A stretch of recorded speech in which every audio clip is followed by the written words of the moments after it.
Yeah, you had to take out our boy Bull Bartlett in the Oh, finals. shit. Yeah, I've been wrestling that dude for a while, since Tulsa days. I was never a huge fan of, like, wrestling live and stuff. With freestyle, there's probably no areas where I'm like that. But folk style, sometimes we get into the top and bottom, and I don't feel like being there. But if you're going with me, you're in for one. You know, you're gonna be feeling your lungs a little bit. I know it was the longest ever, but in my head, it wasn't really that long. To me, that match like went by like that. So what I'm hearing is we could be seeing a Alirez Woods rematch in MMA. Hopefully for a belt, shit, if it happens.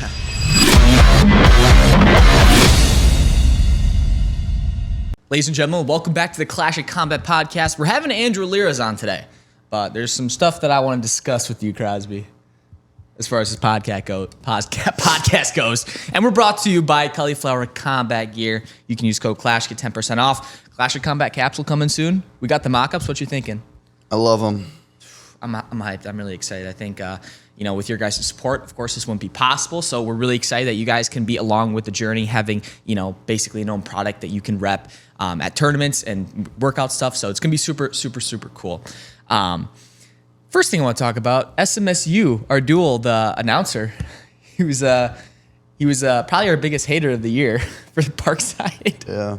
He was pretty accurate with his call-outs, though. Like, no leg attacks out of you. Bro, this announcer or broadcaster for a recent duel at SMSU, you can go watch it on the NSIC network. But if you listen to the duel and if you listen to the commentator, it was almost embarrassing to listen to. And it was very, very tough. Crosby got texts. I got texts. Everyone on the team was getting texts like, this announcer like sucks. He's like the worst. Like, make sure you record this proof before the NSIC like takes it down. Because it was actually ridiculous. Yeah, I'll just kind of share my experience because I listened back. So we start the match, and before anything happens, he goes, Henschel is a very awkward wrestler. Some would say wiry, which is like a little like, okay, like he probably knows who I am, trying to, talk his crap or whatever. But as the match goes on, he's just saying how I don't have a leg attack as I continue to tech fall the other guy only on takedowns. And at the end of the match, he goes, that's the win for Henschel or Hensel. I'm not too sure. But he's like butchered the name, even though I walk on the mat and he says he's an awkward wrestler. Anyways. That was sick. It was not, it's funny, but I'm going to include that in the vlog, so hopefully that'll be out. But yeah, I had a $1 million idea. All right, let's hear it. So I was thinking about workout pants, right? And all of my pants have the stuff in the knee where you keep shooting and it like rubs out, right? And everyone's pants break. And I was just thinking, okay, like what if we like how can we prevent this? And one way could be wearing like a knee pad, right, or wearing something. Shorts. Yeah, but at least me, I love wearing pants to practice, sliding and stuff. It's better cutting weight. I got to wear pants. My idea was to have a built-in knee pad in your pants. So just like how this is cuffed around the ankle, the knee would be cuffed on the top and bottom, and it would have extra padding on the top. It wouldn't be anything too crazy. Of course, we have to actually see if like it works, which I think it will. But if we can have extra padding, extra material, it'll be tight like around the back. Run it. Dude, I think that's like an awesome idea. So I gotta text Sal about that, but especially like on both knees too, like might as well have it. Double knee pad. Yeah, maybe we can. For all those double knee pad guys, we gotta have that. And then you won't even have to buy like a knee pad, because like there's so much talk with like, oh, I don't want to wear a knee Unless pad. you wrestle with a knee pad. Yeah, true. If you wrestle with one, of course you'll have to have one. But also, you know how many knee pads I went through last year? A lot of them just broke because a lot of them just aren't good You material. were wearing Scrap Life, bro. Yeah, dude, I bought like 7 and they're all knee pads broke. Suck. They're all broke. They're like good for like the first practice, and then they suck. Yeah. And so that's why it's like now you can save on your knee pads by not wearing them in practice too. So that was another thing. So, man, it's just throwing around ideas, but I really think that could be something. And if you guys would be interested in that too, like having built-in knee pads on your pants, especially to, save your knees. I mean, heck, I think that's a good idea. Couldn't agree more. Yeah, thank you. Okay, let's get into the Alirez pod, eh? All right, let's do it. The champ. Ladies and gentlemen, welcome back to the Clash of Combat podcast. Today, we are joined virtually with Andrew Alirez. Andrew, how are you doing today? Doing good, man. Yes, sir. So you're coming off of winning the senior nationals. Kind of walk me through that tournament. What is your take on that? Yeah, I went out there and I did what I had to do. I think it's just showing the things that I've been doing. I train hard, I do all the right things, I live the right way, and with my type of talent, I go out there and those are the results probably most of the time. I mean, ever since I've been doing the right things on and off the mat, all I've seen is success. So I just trying to keep the train rolling and go on to the Olympic trials and do the same thing. I'd say so. You're on a heck of a run. Yeah, you had to take out our boy Bull Bartlett in the Oh, finals. shit. Yeah, I've been wrestling that dude for a while, since Tulsa days. Really? Oh, Yeah. How did you start wrestling really early on? Yeah, I started wrestling basically right away. So I was about 3 years old. Obviously I wasn't doing much wrestling, but I was in there jacking around on the mat since I can remember. It's been my whole life. My dad wrestled, my uncles wrestled, everybody in Greeley, where the Alirez family is really well known in Greeley, Colorado, and in Colorado for wrestling. Nothing crazy, but got a lot of state champs and state placers and stuff. So it was kind of born into this. Dang. So how kind of has your training evolved from early on, high school, college, and, just where you're at now? How has your training evolved? Yeah, as a kid, I was kind of hard-nosed training, like you see your typical stereotypical training, just going out there and getting it every day. So that's kind of how I was as a kid. My dad was real tough on me, and my family always kind of saw from a young age that I had something special, and they kind of implanted that in my mind since a very young age. And as I evolved and got older, I started getting into the technical stuff. I was never a huge fan of wrestling live and stuff. I always wanted my dad to teach me new moves. I was more about learning. I've always kind of been like that. And then as I started taking matters into my own hands, controlling my own training, I probably started doing that about 8th grade or so. And then it was basically just trying to learn new stuff, develop new skills, and it's just always been a lot of studying. And then now in college, I just try to do everything that Troy and them tell me to do and do it as hard as I can. But it's real calculated. I mean, it's kind of the same principles, just continuing to grow my skill set, and at the same time I'm working on my cardio, but I kind of like to split the two. I like to keep my other stuff over there. When I'm on the mat, I like to get better. I feel like you hear a lot of people are the opposite. They just want to go in there, do live, and just be done right away. Yeah, you don't hear a lot of people want to do technique practices and stuff like that. I know. Yeah, I've just kind of always been like that. I've never minded the technique practices. Obviously, there's some areas where I'm like, damn, man, I would rather be doing something else. But yeah. I'd probably say 90% of the time. With freestyle, there's probably no areas where I'm like that. But folk style, sometimes we get into the top and bottom, and I don't feel like being there. But when we get into the freestyle, it's I'm cool with technique. That's kind of basically all I do. I do hard drills and stuff, but yeah, I don't really wrestle hardly any live. That's crazy. Yeah. Do you do a lot of just conditioning, just running on the treadmill or the aero bikes or? Yeah, I'm on the Airdyne all the time, a lot, probably 3-4 times a week, going real hard on that, and then I do my high paced drills while I'm in practice sometimes, and that's the majority of my condition, and it's just a habit, it's the way I practice. We could do a light technique day, but if you're going with me, you're in for one. You're gonna be feeling your lungs a little bit. So it's just a habit. It's an everyday thing, and I believe every ounce I could get, to better my cardio and stuff, I'm gonna do it, even if it's technique. It's just doing the technique as hard as you can, and asking your partner to give you a hard fill when it's their turn. I'm not just letting them do some. If it's a good rep, yeah, I'm gonna let them finish. But if they're doing something kind of shitty, I'm not gonna let them get it. Because I don't want to give them a false sense of confidence in this position. And I preach that to my youth club. I hate when my kids are drilling and they're just falling over for each other. It's dude, nobody's learning nothing here. Yeah. That's a good point. Is there anything you kind of learned or implemented in your habits that changed from NCAAs to senior nationals? Honestly, not really. It's well, there was one thing like from tactical aspect, during folk style, control and center is good, but it's not everything. In freestyle, I've been trying to make more of an attempt to control the center and not move as much. Like in folk style, I could kind of do whatever I want. Like they're chasing me, I'm gonna sidestep them this way, I'm gonna step them off this way, and there's no repercussions. But in freestyle, sometimes if like in my semi, Pantaleo did a pretty good job, like tactically, like when he chose to go, and it put me on the clock right away. It put me on the clock 2 times, but if you go and watch the match, I feel like most people feel like I was the one trying to create actions and create wrestling positions. But that's probably the main thing is that, and I'm going to continue to work on is trying to control the center and really control the pace of the match. Yeah. So do you like freestyle more than you like folk style? Oh, 100 times better.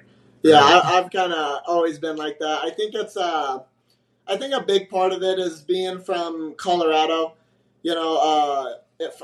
It wasn't until my junior year we got to travel out of state and go to like a tough tournament. We went to Doc Buchanan, but before that, it's like your only shot to get in those national rankings and compete against the best guys are in the summer, and it's World Team Trials, Fargo, all that kind of stuff. You get one crack in folk style, and that's just a Super 32. So I think subconsciously, I just tied freestyle with having a better opportunity. Folk style was always kind of just your state tournament, and that's it. And then as I got older, it's just always, I think it's from a young age, my dad has always focused on wrestling on our feet from neutral, being that's the Olympic style, and that's the pinnacle of wrestling. So I just always kind of been like that my whole life, and yeah, nothing's changed. Yeah. What all kind of went into the decision to choose to take an Olympic red shirt this year? I knew what I wanted to do, like, from the start of my senior year of college. And I put quotation marks because the whole COVID year and all that stuff. Yeah. But I knew I wanted to give this my 100% and try to go do what I want to do, and that's win a national title. I got a big ego. I'm not a huge fan of folk style that much, but I'm here and this is what I'm doing, so I'm going to leave with something. And that something is going to be winning a national title. And I really want to just put my whole focus into that. I got my whole life to wrestle freestyle. I only got this area of time to wrestle folk style. So I figured I'm going to take that summer and just train folk style. I didn't wrestle freestyle. And then and I knew I'm going to sacrifice this summer. Next summer, I'm going to want to just Olympic red shirt and just be able to do the style that I really, really enjoy. So it was kind of the plan, but obviously I got to meet with my team and stuff. And after a couple weeks after nationals, we kind of just, we figured that it was probably in my best interest to take an Olympic red shirt and focus on my ultimate dream, which is to become an Olympic champion. Yeah. Is there any wrestlers that you try to either emulate their style, whether that, be your coaches or the guys that winning are already Olympic champs, or is it just basically you're on your own thinking I'm going to bring something new to wrestling? Yeah, it's a little bit of everything. I've always watched Henry Cejudo. I've watched Jordan Burroughs. I'm really big into the foreign wrestlers. I really love Mavlik Batirov, Besik Kadukov. All those type of guys. Haji Aliyev was one of my favorite wrestlers of all time. And I just try to take a little bit from everybody, try to throw it in a box, mix it up, and see what comes out. And that's kind of my goal. So I take a little bit from everybody. I study a lot of people, but then at the end of the day, I got to make it mine. So just taking bits and pieces.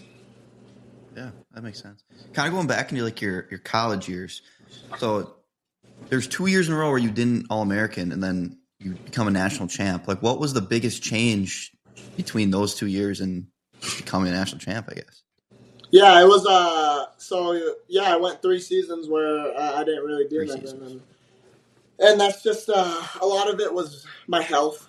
being injured a lot. So I come into college, 4-time state champ. I'm top 3 in pound for pound in every ranking. So I'm thinking like, hey, I'm the shit. I'm gonna come out right away. I'm gonna go win it. And then I run into a couple injuries. I come into college, I break my wrist, boom, that's 6 to 8 weeks. Boom, tear my knee, that's 8 to 10 weeks of the season. And then I go into Big 12s, and I don't wrestle that well because I'm in horrible shape because I've just been kind of on my ass for almost all the season. I don't do that well. Nationals gets canceled. Then the following year, my sophomore year, is the COVID year. I come out. We have a short schedule anyway, but I come out right away. Boom, I break my other wrist. 8 weeks, and then boom, I blow out my other knee, and then surgery. And then before that season, I had won the U.S. Open already. I won it in 2020, so I was really feeling good going into the season. I brought my body big enough to wrestle at 49s. My first year, I was like walking around maybe 150, 51 tops. And I was wrestling 49s because you go from high school, I didn't cut anyway. I wrestled 52s my senior year, so I kind of just almost kept that same mindset. A little oblivious, but it is what it is. Everything happens for a reason. And then my junior year, I come out of surgery, and I finally have a pretty somewhat healthy season.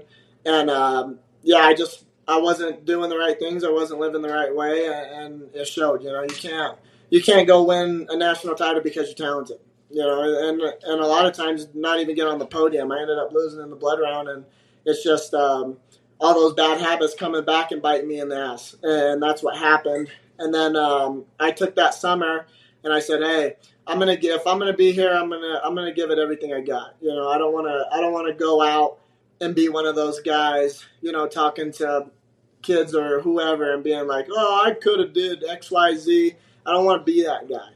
I want to be the guy that if I don't accomplish it, I want to go out swinging. I want to die on my sword or on my shield and go out knowing that I gave it everything I got. So I completely switched my lifestyle. Everything was to be a national champion. Everything I did in my whole life, my everyday life was to be a national champion. Is it gonna help me? That was kind of the question I'd ask myself when I do anything. Is this gonna help me be a national champion?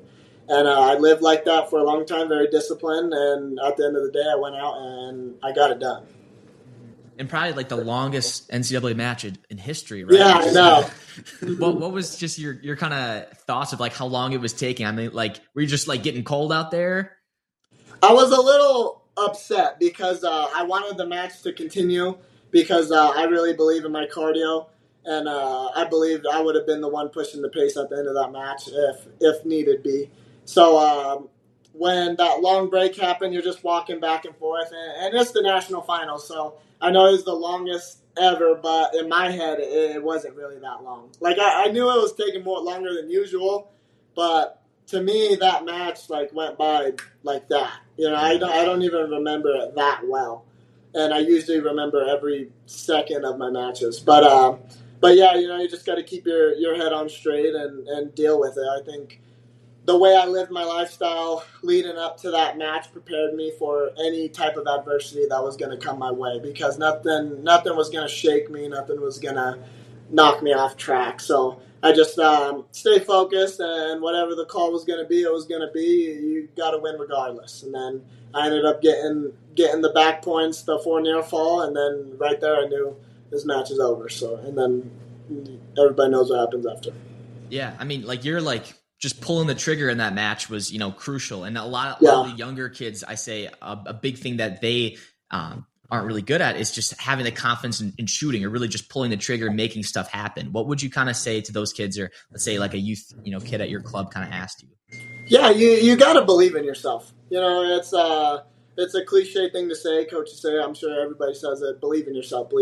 But you got to believe in yourself to the point that you're going to allow yourself to be the best version of yourself that you could be. You could go out there and lose a match, and in your heart why you lost. It's not because of a technical aspect. It's because you didn't go out there and be 100% of the person you're capable of being. You kind of held back a little bit, and the biggest tragedy isn't when you lose to a better wrestler. You know, you lose to a better wrestler, whatever, you lost, go back to the room and get better. The biggest tragedy is when you lose to yourself, because you had control over that, and that's just something, that's a burden that you don't want to live with, especially if it's in a big moment. Then that's probably going to eat at you for the rest of your life. I'm sure every wrestler ever has lost to themselves before, and hopefully it wasn't on the biggest stage, but it's horrible. You know, that's not a good feeling coming off the mat and being like, damn, man, I could have did X, Y, Z. I could have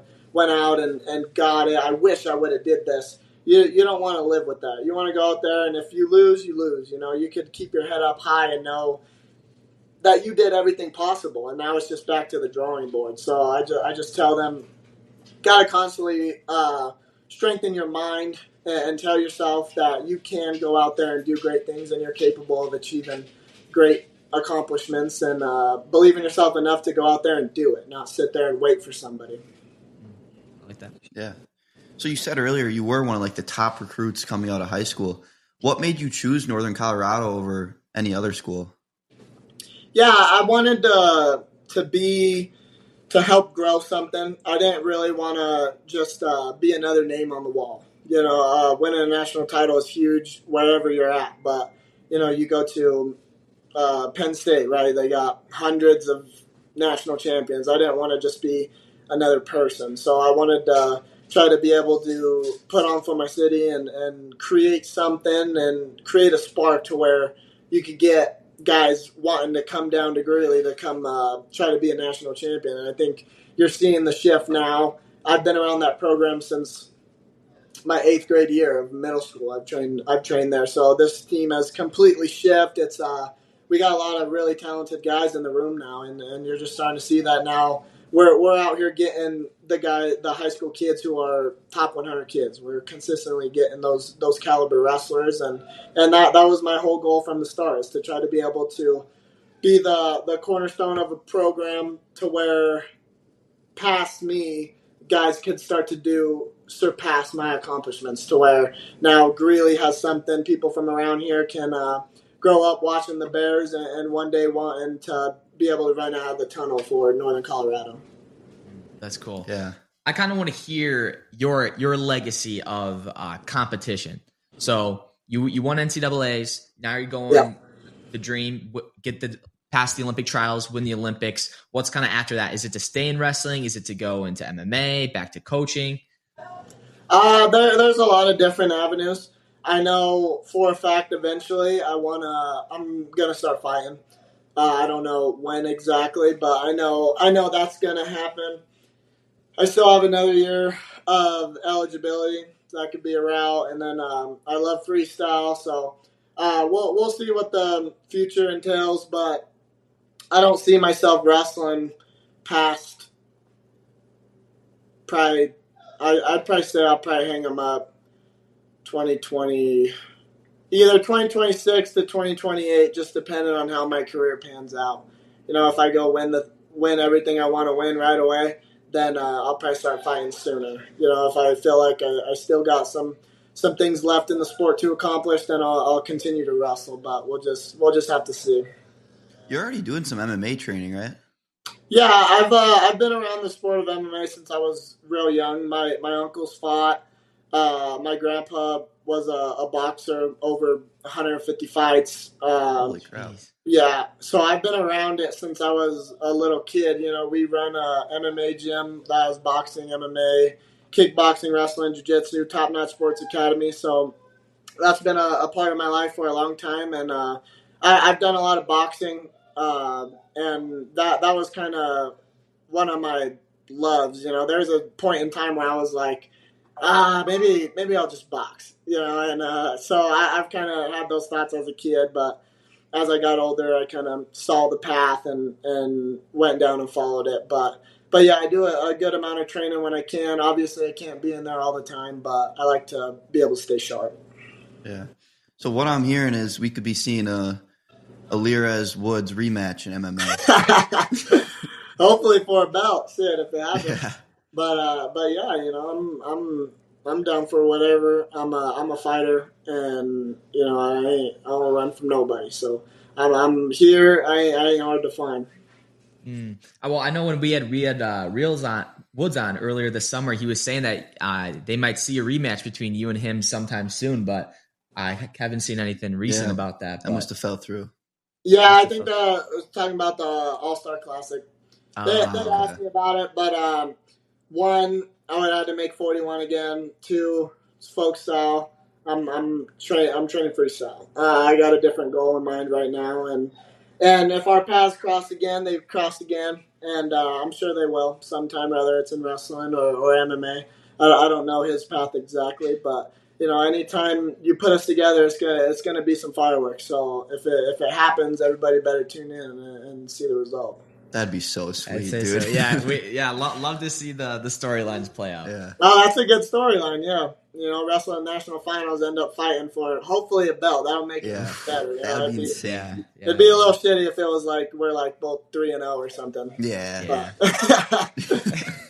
But yeah, hopefully that would be really cool. Yeah. Cool. That's about it. Yeah. Well, that pretty much just concludes it. We appreciate you so much for coming on. This was great. Yeah. Thank you. Hell yeah. Thank you for having me. Absolutely. Yeah. Take care, Andrew. For sure. You too. See you later. Wow, he's the GOAT. Dude, every time. What a stud. Yeah. I'll tell you what, I am just very impressed by those guys who necessarily don't go to the monopolized colleges. Like, he literally made something out of nothing, being like the first national. I think he's the first one at Yeah, he is. UNC. Oh, he is? Okay. Yeah, like he's the first one to play since Justin Gaethje. Wow. Really? 2010. Does Justin Gaethje follow Alirez? I don't know. I didn't look. I just saw that I was looking up because I posted Guess the Guest yesterday. Oh, yeah. So I put out, I was looking up some like things that people might not know. And one of them was just at first. Actually, it was the year before when he didn't All-American. It was like made it the furthest in the tournament since Justin Gaethje. Oh. And he didn't even All-American. So they must have been pretty bad. Yeah. For a long period of time. Like, I'm going to be completely honest. Like, it's, it's hard to know everything about every team. But, I mean, on UNC, I'm just trying to think. Like, they got Steve-O there. Paul. Yeah, I'm not going to butcher his last name. But man was the YouTube legend. I always thought that, that video doesn't even have like 1 million views. It has 15 million views. You sure? Yeah, I am beyond positive. I probably watched it 1 million times. I thought I looked it up and it had like 800K. And I was like, what? I think it got reposted. Oh. And like that's like the repost, but dude, yeah. And I saw someone in the comments too about Steve-O. Like if he makes the finals, he walks out to that song, "My Life Be Like Ooh." Yeah, dude, that would be so cool. I couldn't imagine. Wait, what is he 33? 25. Oh. And which, clearly, that's basically an open field for, I guess, how the rankings are going. But, wrestling's tough, man. So yeah, I think I win it at 25 D1. Yeah, I would think you win it. I would agree. Who do you think would be your toughest comp at 125? Nobody. Yeah, no, you're right. I do think you sweep the field. But I think like 9 times out of 10 you do. I think there's a 10% chance that like one of those guys beats you. Big news. Peyton Robb, 4-match losing streak. 4? Yep. He got pinned by Marcus Blaze's brother, Joey Blaze. That's how we go, really, You're bro. right. I don't know. We had him on the podcast. He got pinned by Joey Blaze, bro. Come on. Yeah, he got pinned by Joey Blaze. Yeah. But, yeah, teamers wait, bro. What can I say? Teamer he had a close one with Maddie, our past guest. Like, yeah, Maddie, if you're listening, I'm sorry, but Teamer's my boy. Teamer. When was he coming on? He didn't answer my DM. Ja'Cory. Well, he answered it. Your boys. He answered it, and then he never got back on what day would work. Well, he's doing important stuff. Well, yeah, he's winning natty titles. Not yet. He's going to. Okay. I think Peyton. You're a hater, You think, bro. dude, for a 4-match losing streak? Do you think maybe that whole process is catching up to him?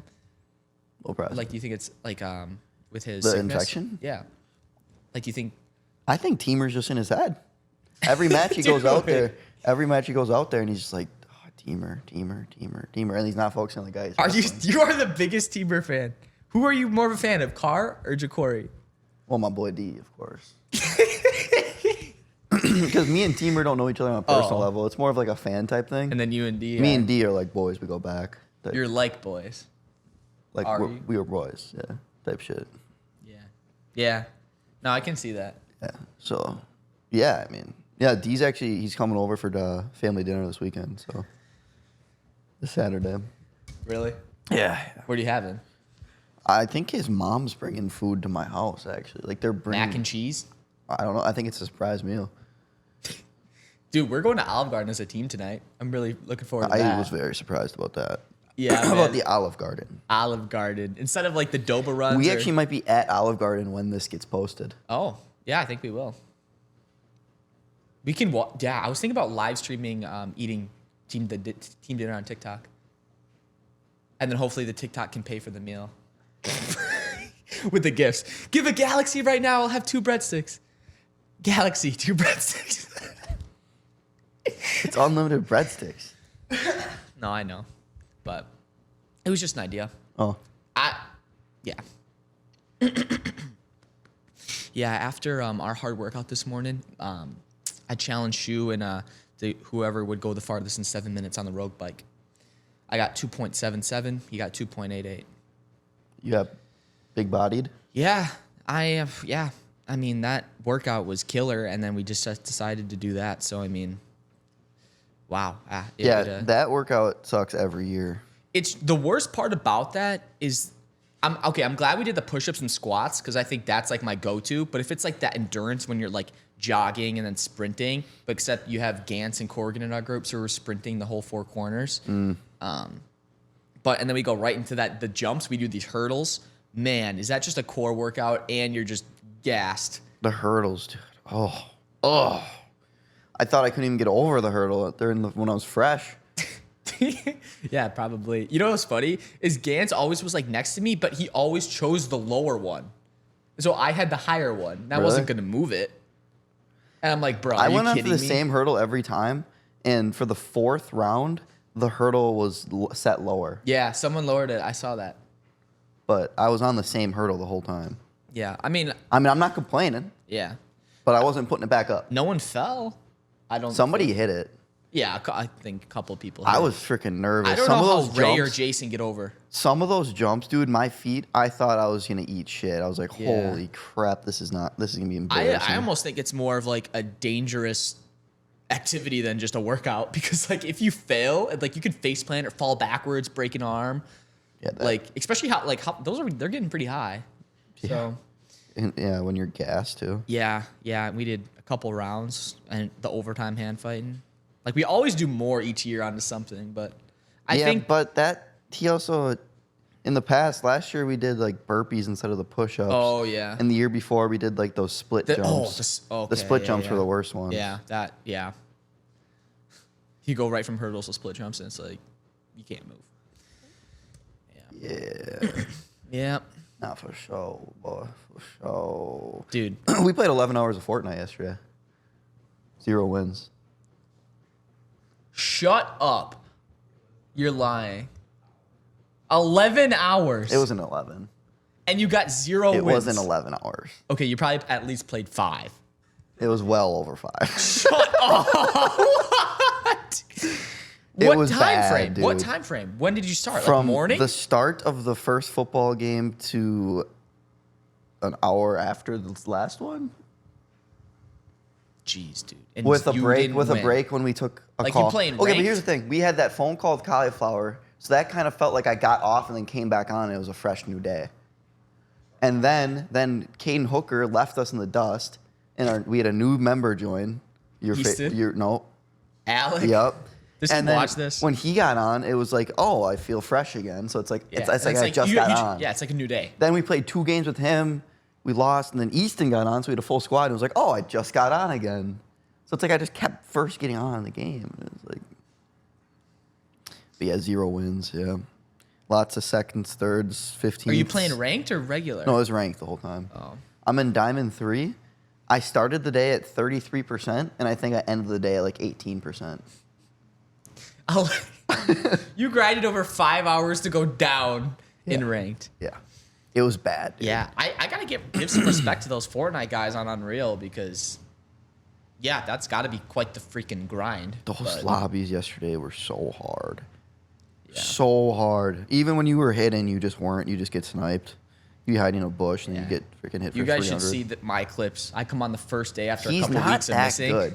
He's not No, that after good. first couple days, I'm quick scoping dudes, and I've never hit a snipe before the season. Like, you're actually, compared to what you used to be your wash, like, you're below me and Ben now. That's no, I am. Me, Ben. Dude, if you give me 3 hours to literally like train, like in like, You'll box still fights be or in my washed. no trust. You don't understand the work that me and Ben have been putting in. Okay, that's fair. What was I gonna say? I was gonna say something. Oh yeah, I had a couple more crazy ideas about shoe promotion. This is like a marketing masterclass right here. So I was thinking about our colorways. You know, we'll all have to do something. You know, like the black and silver pair. For you? Yeah. Sure. So I'm thinking about these pics, right? Or they're gonna be like, they can also be like, I want them really cinematic, like highly filmed. Like I might even want to like reach out to like someone who films like really good stuff, like a really good ass rig. And I was thinking, full black on suit, like a suit with like Will Smith, like with the glasses, black glasses, all of the socks tucked into the suit, and I'll be like in the wrestling shoes, and I'll be like have them in a briefcase. So like unlock the briefcase, there's the shoe, I put them on, and I'm wrestling in the suit, and it's like a cool like piece like that. And each shoe is gonna have like a cool different, just a whole feel of that promotion. What do you think? Yeah, that makes sense. Well, and It then, sounds like a good idea, but I'm gonna be honest, I have no idea what you meant. yeah. Well, But you sounded here's so the- enthusiastic that I'll rock and- with it. But here's the best idea yet. So I'm announcing this right now. I don't think we had before, but total shoes between Clash of Combat and mine is 550 pairs for the first launch. And these colorways, we might restock, we might not. We really didn't decide that yet. But I was thinking, because I believe they are going to sell out, I don't know about you, but we recreate the photo of Kobe winning the championships, but it's like holding like our shoes, and we'll have the cauliflower hat with the Clash of Combat and like this. Like recreating the pic, and it'll say sold out. What do you think? Yeah. Dude, like on the drive here, I was like going crazy with ideas. I'm like, dude, all these things can be sick. Yeah. So No, it sounds good. I'm just gassed right now. yeah, no, that's fair. I think I'm gonna cook up some pasta, maybe some ground beef, maybe have more caffeine. Yeah. But I'm ready to go. So Yeah. this is good. Anything else? No. To leave on with? No, I need to eat something. Where's Rarin? Go over. No. Over. No. Over. This way? Over. This one?